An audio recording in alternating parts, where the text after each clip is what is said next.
ہم کریں گے ہر مظلوم کی حمایت۔ السلام علیکم، میں ہوں حورین فاطمہ اور آپ دیکھ رہے ہیں حمایتی نیوز HD چینل۔ نظر ڈالتے ہیں آج کی اہم خبروں پر۔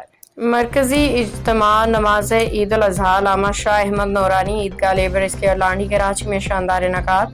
کراچی حمایتی نیوز عید الاضحیٰ کے موقع پہ ضلع ملیر کے علاقے لیبر اسکوائر اور اس کے ملحقہ علاقوں کا سب سے بڑا اور خوبصورت نماز عید الاضحیٰ کا اجتماع علامہ شاہ احمد نورانی عیدگاہ متصل جامع مسجد زینت الاسلام ٹرسٹ میں منعقد ہوا، جہاں ہزاروں کی تعداد میں فرزندان اسلام نے نماز عید الاضحیٰ ادا کی، سنت ابراہیمی کی ادائیگی کے لیے روانہ ہو گئے۔ نماز عید کے اجتماع کی امامت و خطابت کی سعادت جامع مسجد زینت الاسلام کے امام و خطیب حضرت علامہ مولانا محمد صادق نقشبندی صاحب نے حاصل کیا۔ آپ نے عید الاضحیٰ کے عظیم موقع پہ قربانی احصار کی فضیلت پہ تفصیلی بیان فرمایا۔ مسلمانوں کو قربانی کے اصل جذبے کو اپنانے، مساجد و مدارس کے تحفظ اور مالی معاونت کی اہمیت پہ زور دیا۔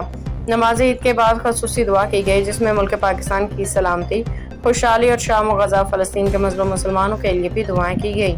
مرحومین و محسنین عزیز کے لیے بھی دعائیں مغفرت۔ اجتماع کے تمام تر انتظامات نورانی میڈیا ٹرسٹ کمیٹی نے احسن انداز میں سر انجام دیے، جس پہ عوام نے اطمینان خوشی کا اظہار کیا۔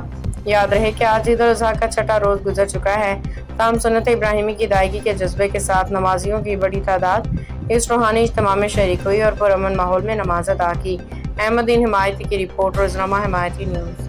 باخبر رہیے ہر جگہ ہر وقت، جانیے ملکی و غیر ملکی حالات و واقعات یقین کے ساتھ۔